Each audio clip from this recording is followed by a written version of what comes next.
Au nom du Père et du Fils et du Saint-Esprit. Amen. La paix de Jésus soit dans votre maison, sa paix et sa joie. Alléluia. Magnifique, aujourd'hui nous lisons Saint Jean, l'évangile selon Saint Jean. Que ta parole, ô Jésus, rentre dans mon esprit. Que ma bouche proclame ta parole et que mon cœur l'accueille. Amen. 43 à 51, chapitre 1, versets 43 à 51. Le lendemain, Jésus décida de partir pour la Galilée. C'est alors qu'il rencontra Philippe et lui dit « Suis-moi ». Philippe était de Bethsaïde, la ville d'André et de Pierre. Philippe alla voir Nathanaël et lui dit « Celui dont a parlé Moïse dans la loi et aussi les prophètes, nous l'avons trouvé. C'est Jésus, fils de Joseph, de Nazareth. » Nathanaël lui dit alors « De Nazareth, qu'est-ce qui peut en sortir de bon ?» Philippe lui répondit « Viens et vois. » Lorsque Jésus vit Nathanaël qui arrivait, il parla de lui. « Voici un vrai Israélite, il est incapable de mentir. » Nathanaël lui demanda « Comment me connais-tu » Et Jésus répondit « Avant que Philippe ne t'appelle, quand tu étais sous le figuier, je t'ai vu. » Aussitôt Nathanaël déclara « Maître, tu es le Fils de Dieu, tu es le roi d'Israël. » Jésus lui dit alors « Tu crois parce que je t'ai dit que je t'ai vu sous le figuier, mais tu verras beaucoup mieux que cela. » Et Jésus ajouta « En vérité, je vous le dis, vous verrez le ciel s'ouvrir avec les anges de Dieu qui montent et descendent sur le Fils de l'homme. » Amen. Merci Jésus pour ta parole. Alléluia. Gloire au Père, au Fils et au Saint-Esprit, maintenant et toujours, et pour l'éternité. Amen. Qu'est-ce que Jésus a bien pu vouloir dire avec cette question du figuier? Eh bien, comme quoi il faut toujours connaître les éléments de contexte pour comprendre la parole. Eh bien, les éléments de contexte sont très simples et très complexes. Et ce figuier, c'est quoi? C'est que Jésus a dit, quand il a dit « Je t'ai vu sous le figuier », on peut le traduire par « Je t'ai vu prier ». Parce que Israël est un pays, la Palestine est un pays qui est vraiment très chaud l'été, et même à d'autres moments que l'été. Donc les gens, quand ils cherchent un endroit pour prier, ils vont prier sous l'ombre très épaisse du figuier. Il y avait même des rabbins qui donnaient des enseignements sous les figuiers. Donc les gens priaient sous les figuiers. Donc je t'ai vu sous le figuier, ça veut dire je t'ai vu prier. Mais Jésus ne l'a pas vu avec ses yeux. Jésus lui explique qu'il le sait priant. Il le sait, il connaît son amour pour Dieu. Voilà ce que Jésus est en train de lui dire. Et c'est pour ça que Nathanaël est touché au cœur. Maître, et qui s'exclame.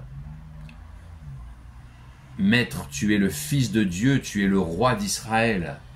Voilà, parce que les Juifs attendent le Messie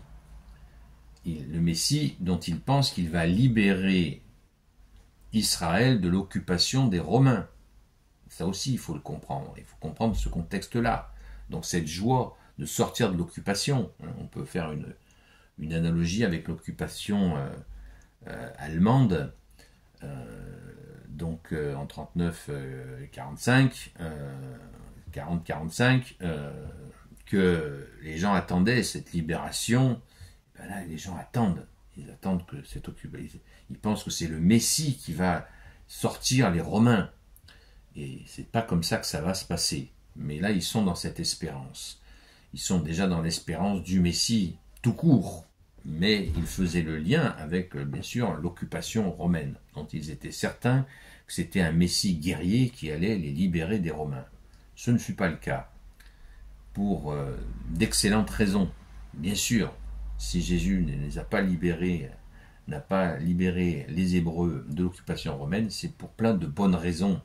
Dont on y revient régulièrement dans les vidéos. Jésus est l'unique Messie d'amour. Il n'y a pas 10 000 Messies. Il y a un seul Messie, Jésus, le Christ Jésus, comme dit le grand Saint Paul, et c'est un Messie d'amour. Ce n'est pas un Messie guerrier. c'est le Messie d'amour, c'est le Messie de justice, c'est le Messie de miséricorde.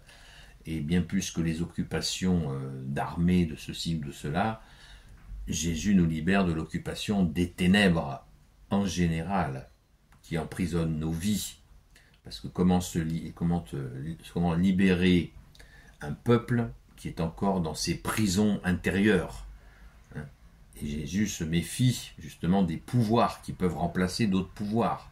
Parce que des fois, c'est pire encore que le pouvoir des occupants même. Et oui, c'est une réalité. Merci Jésus.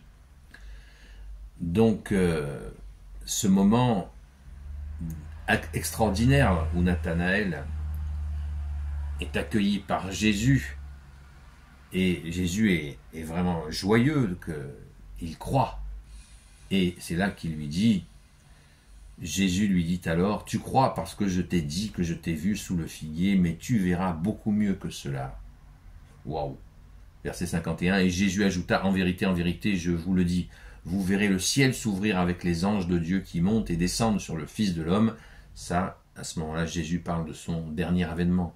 Il annonce déjà son second et dernier avènement, où Jésus ne viendra pas par une vierge comme notre Sainte Mère Marie, mais là il viendra comme Fils de Dieu dans sa gloire, comme il le dit, avec les anges de Dieu qui montent et descendent sur le Fils de l'homme.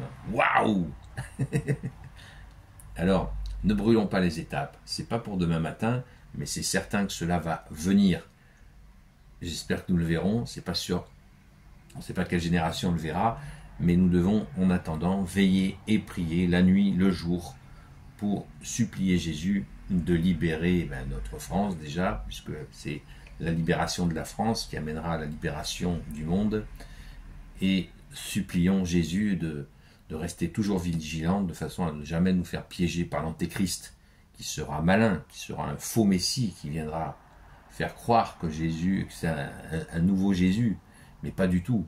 Il sera façonné par Satan et il viendra tromper les gens. Et nous devons être dans cette vigilance, comme Jésus nous l'a dit. Vous ne connaissez ni le jour ni l'heure de sa venue. Même les apôtres n'ont pas pu la connaître. Nous ne la connaissons pas, mais Jésus nous demande de veiller et prier la nuit et le jour. Alors faisons-le. Merci Jésus de nous en donner la force. Amen. Gloire soit au Père et au Fils et au Saint-Esprit, maintenant et toujours, et pour l'éternité. Amen.